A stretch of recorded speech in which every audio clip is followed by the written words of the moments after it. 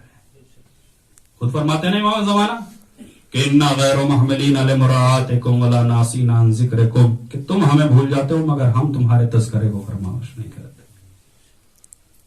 تمہاری توجہ ہماری طرف ہوتی ہے یا نہیں ہوتی ہے یہ تو نہیں. انا غیر محملین علی مراعاتکم, ہم ایک لمحے کے لیے تم سے غافل نہیں.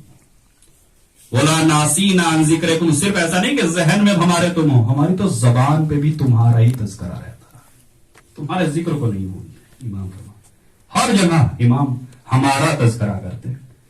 جیسے اس نے حالات سفر بیان کر دیے, علامہ مجلسی لکھ رہے ہیں کہ جیسے اس نے حالات سفر بیان کر دیے تو امام نے فرمایا کہ اس کے علاوہ بھی کچھ واقعات ہیں جو تم نے مجھ سے بیان نہیں کی. مولا میں نے تو پوری داستان سفر آپ کو سنا دی, پورا اپنا سفر نامہ آپ کو سنا دیا ہے کہ یہاں سے چلا اور وہاں سے جب واپس آیا جو حالات میرے ساتھ ہوئے, جو واقعات میرے ساتھ ہوئے, سارے آپ کو بیان کر دیا. نہیں مولا نے فرمایا کہ نہیں ابھی تم نے پورے بیان نہیں کیے سارے. مولا کیا رہ گیا ہے آپ بیان کرنے. تو مولا نے فرمایا جب مشہد میں تو امام رضا کے روزے کا طواف کرنے کے بعد تھک کے وہاں پہ بیٹھ گیا اور تیری آنکھ لگ گئی تو جنات کا ایک گروہ امام کے روزے کی زیارت کے لیے آیا. جنات کا ایک گروہ امام کے روزے کے طواف کرنے کے لیے, امام کے روزے کی زیارت کرنے کے لیے نازل ہوا. اور جب وہ طواف کر رہا تھا تو ان کی نگاہ تیرے ہاتھ میں پہنی ہوئی اس فیروزے کی, اس عقیق کی انگوٹھی پہ پڑی, جو زرد عقیق کی تمہیں انگوٹھی پہ, اس کے نقش کو انہوں نے دیکھا کہ جس پہ لکھا ہوا تھا ماشاء اللہ لا قوت الا باللہ, جس پہ لکھا تھا محمد و علی. جیسے انہوں نے اس انگوٹھی کو دیکھا تو یہ انگوٹھی کا نقش وہ ہے کہ جو امیر المومنین اپنے ہاتھ میں پہنا کرتے تھے, لہذا انہوں نے اس انگوٹھی کو تیرے ہاتھ سے اتار لیا. تو سو رہا ہے, تجھے خبر نہیں ہے لیکن ہمیں خبر ہے.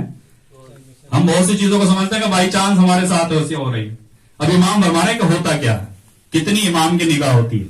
امام نے فرمایا کہ ان جنات نے تیرے ہاتھ سے اس زرد عقیق کی انگوٹھی کو اتار لیا اور وہ اپنے ساتھ لے گئے. ان کے یہاں ایک مریض تھا کہ جو لا علاج ہو چکا تھا, کہ جس پہ کوئی دوا اثر نہیں کر رہی تھی. اس انگوٹھی کو لے گئے, انہوں نے اس انگوٹھی کو پانی میں ملایا. علامہ مجلسی لکھ رہے ہیں, کتاب میرے پاس ابھی موجود ہے, اگر کسی کو دیکھنا. اس انگوٹھی کو پانی میں ملایا, اس پانی کو اس مریض کو پلایا, پیتے ہی وہ مریض شفا یاب ہو گیا. اللہ, پیتے ہی وہ مریض شفا یاب ہو گیا. اور کیسے شفا یاب نہ ہوتا جس انگوٹھی پہ محمد و علی کا نام لکھا ہو,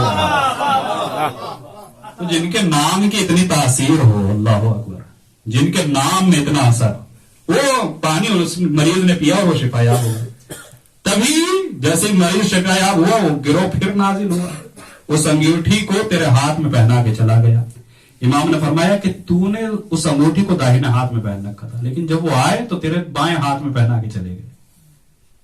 اور صبح کو جب تو بیدار ہوا تو نے سوچا بھی کہ یہ میرے بائیں ہاتھ میں کیسے آ گئی, لیکن تجھے پتا نہیں چلا کہ کیوں آ گئی.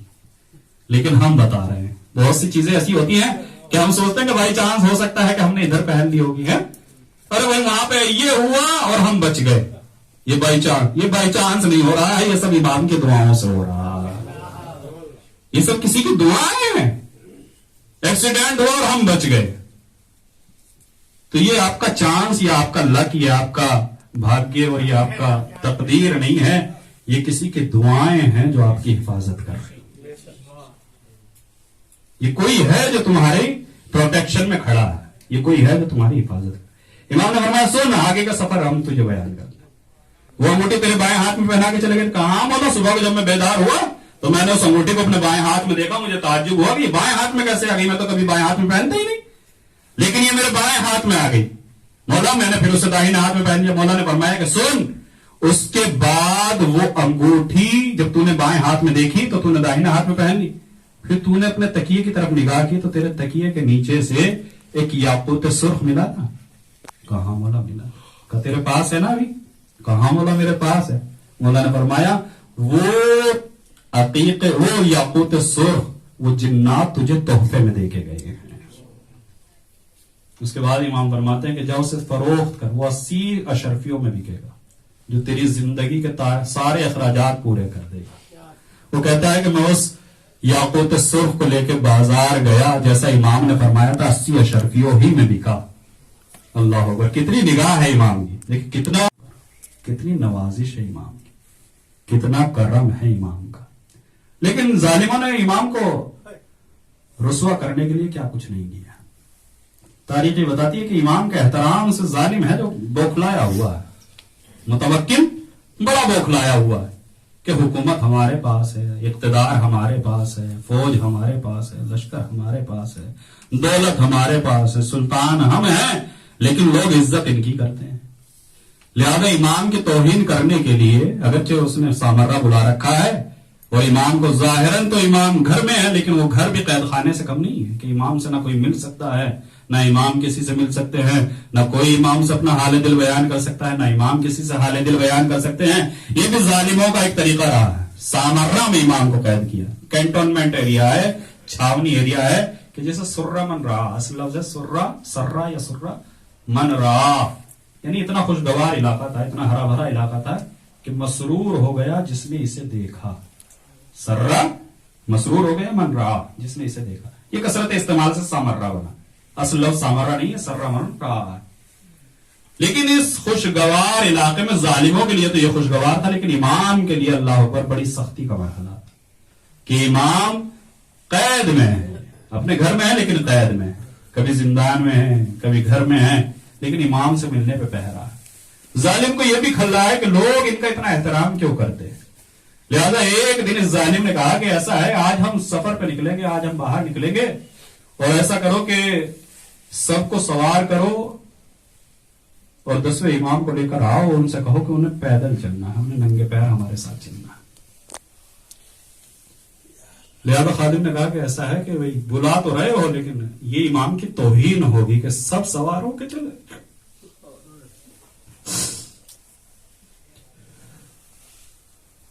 تو فرزند ذرا پیدل چلے. وہ کہتا ہے کہ میرے کہنے کے مطابق اس کی سمجھ میں آیا تو اس نے کہا کہ ایسا ہے کہ سب کو پیدل کر دو، مگر انہیں میری سواری کے ساتھ پیدل چلانا. تاریخ بتاتی ہے کہ گرمی کا زمانہ تھا، دھوپ تیز تھی، ظالم اپنی سواری پہ سوار ہوا، امام ننگے پیر اس کے ساتھ چلے.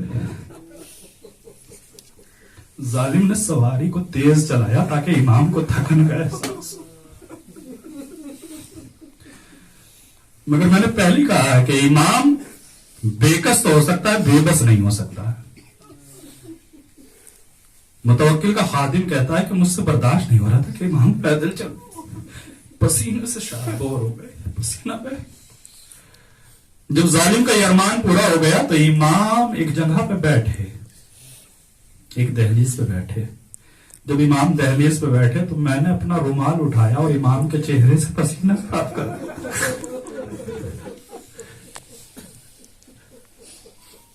وہ کہتا ہے امام کا پسینہ بہ رہا تو میں نے پسینہ صاف کیا. میں نے امام کو تلقین کرنا شروع کی، میں نے امام کو تلقین صبر کی کہ مولا صبر کیجیے. مولا نے کہا کہ تو نے ہمیں سمجھا کیا ہے، جا کے اس سے کہہ دینا وَتَمَتَّعُوا فِي بُيُوتِكُمْ ثَلَاثَةَ أَيَّامٍ ذَلِكَ وَعْدٌ غَيْرُ مَكْذُوبٍ. امام نے سورہ ہود کی آیت پڑھی کہ جا کے اس سے کہہ دینا، قرآن کی آیت، کہ اب تم اپنے گھروں میں 3 دن تلک رہو اور اس کے بعد دیکھنا کیا ہوگا. اور یہ اللہ کا وعدہ ہے کہ جو جھوٹا ہونے والا نہیں ہے. وہ بوکھلا گئے. وہ کہتا ہے کہ میں جلدی سے ڈر کے مارے گیا اور جانے کے بعد متوکل سے کہا کہ فرزند زہرا ایسے ایسے فرما رہے ہیں اور انہوں نے فرمایا ہے کہ 3 دن اپنے گھروں میں رہو، تو اس کا مطلب یہ ہے کہ کوئی مصیبت آنے والی ہے. متوکل نے اپنا آپ کو گھر میں قید کر لیا، جو امام کو قید کر رہا تھا اور وہ خود قید میں ہے کہ کہیں ایسا نہ ہو کہ کوئی مصیبت نازل ہو جائے. مگر تاریخ یہ بتاتی ہے کہ 3 دن نہیں گزرے تھے کہ اس کا قتل اسی کے گھر میں ہو گیا. یہ ہے امام کا اختیار. امام کی توہین کر رہا ہے، مگر اللہ اکبر. روایت یہ بتاتی ہے کہ امام کی شکایتیں ہیں جو پہنچتی ہیں، قید خانے میں ہیں لیکن کوئی نہ کوئی آتا ہے اور امام